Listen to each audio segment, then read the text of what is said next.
So if you're in the market looking for a dual channel dash camera to cover both the front and the rear of your car, and you want the camera at a budget price, well, look no further, because DDPAI has released a new dash camera, that is the N1 Dual, and it comes at an amazing price of 7,000 rupees. And at this price you're getting two cameras to cover both front and the rear of your car. So in this video I'll be doing an unboxing, showing you its features, and also along with that showing you the video samples in both day and night conditions, so that after watching this video you can decide better if this is the right dash camera for you. So let's not waste any time and let's get started.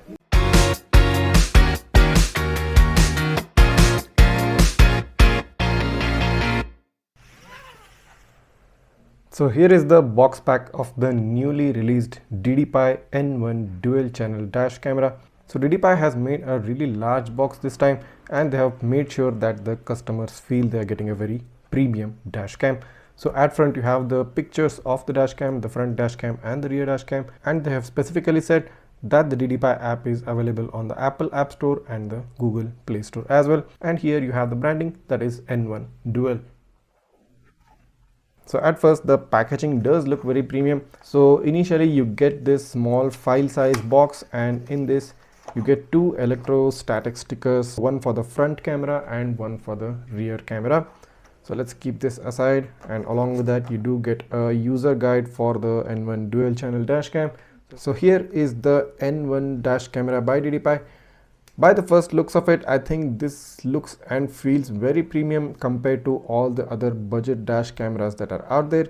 Most of the cameras in this segment I think feel a bit plasticky, but this dash camera has a different appeal and a different feel when you're actually holding it. So let's keep the camera aside now and take a look at what else is inside the box.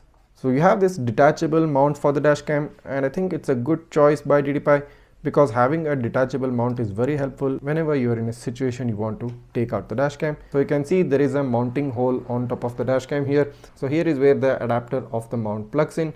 So you just need to press it inside the dash cam and slide it into place, and it fits snugly inside. So this is the dash cam along with its mounting module.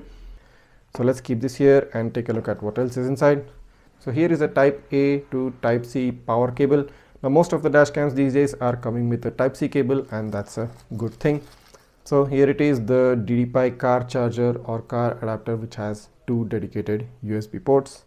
So this is the rear dash camera, which I think supports 1080p, that is full HD resolution. Let me just remove the lens cover. So here it is. So it has a specific connector cable attached to it and a 3M sticker to adapt onto the windshield. There is also a LED indicator at the back, and this dash camera can more or less rotate to about 360 degrees, although the rotating mechanism, I must say, is not very smooth. You will have to put in some force in order to rotate this. So let's keep the dash cam here. Then you have the rear camera power cable. So you have this 3.5mm connector at one end, and at the other end you have the rear camera connecting port. So you have this extra 3M stickers just in case if you require them in order to change the location of the dash cam. So these are all the things inside the box. You get two electrostatic stickers, you get a user guide, the dash camera, the power cable, the rear camera with its connecting power cable. You have this 12-volt car adapter, the rear camera power cable, and two extra 3M stickers. So this is the N1 dash camera by DDPAI. So at front you have the DDPAI logo, and on the right you have the lens. And here on top you have the mounting adapter for the windshield, which is easily removable if you slide it out. So just slide it towards the right and you can easily detach it. Once you put it back, slide it towards the left, it's stuck onto the dash cam back again. So you have this screw here in order to tighten or loosen the grip on the dash camera. So that's about it. On the left side you have the speaker grill. On the back you have some ventilation holes, and there is a working indicator LED at the back. On the right you have this rubber lid on which the micro SD card name is etched on top. So here, as you can see, is the micro SD card slot, and a reset slot also is provided in there. So at front you also have a parking monitoring LED present. At the bottom again there are ventilation holes, and there is a mic slot also present here. So one thing to note is that since this attaching mount is rotatable, you can rotate it towards the front, tighten the screw, and place the dash camera in a position such that it adapts to even vertical windshields. So if I take this file cover as an example for a vertical windshield, And if I just keep it here, so as you can see, there is a sufficient gap between the lens of the camera and the vertical windshield. So this means this camera can adapt onto vertical windshields such as Thars or Jeeps. So now let's take a look at some of the features of this dash camera. Starting with the most important point, that is the price. This camera comes at a price of 6,999 rupees, which is 7,000 rupees. The front camera has a resolution of 2304 x 1296p at 30 frames per second. The rear camera has a resolution of 1920 x 1080 at 25 frames per second. This camera supports H.265 encoding and it also has a lens of f1.8 aperture. The field of view of the front camera is 135 degrees and the field of view of the rear camera is 125 degrees. This camera does not have a built-in battery and supports a super capacitor. It also supports parking monitoring with 3 different modes. The first is the ordinary recording mode at 30 frames per second, followed by the time-lapse mode at 1 frame per second, and finally the event detection mode, which detects jerks or shocks based on the G sensor. Do note that the parking monitoring requires an additional purchase of a hardware kit. This dash camera also supports a CPL filter, which again needs to be purchased separately.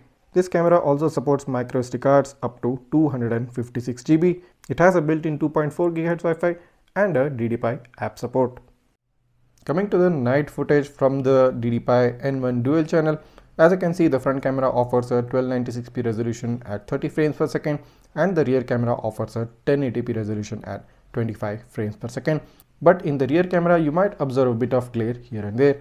In the front camera, you absolutely see no glare, and that's a very good thing. Overall, the video quality, as I said, is decent and gives you value for money. The brightness, contrast and saturation levels are also more or less right on point.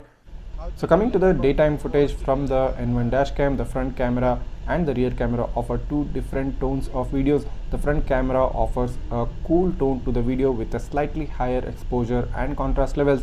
The rear camera offers a warm tone along with punchy colors. So at the price of 7,000, this is a very decent footage to get, and you're not going to be missing out any events that are happening in front and in the rear of the car.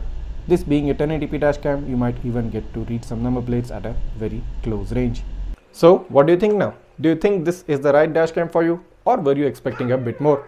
Well, do write down below in the comments what you think about this camera, and in case if you're interested in purchasing this, the link to purchase it is provided in the description of this video. So just go ahead, click down on the description, you will find the relevant links right there. And if this video has helped you out, make sure to go ahead and hit the subscribe button and smash that like button before moving on to the next one. Many more interesting videos coming up in the future. So thank you for watching and see you in the next one.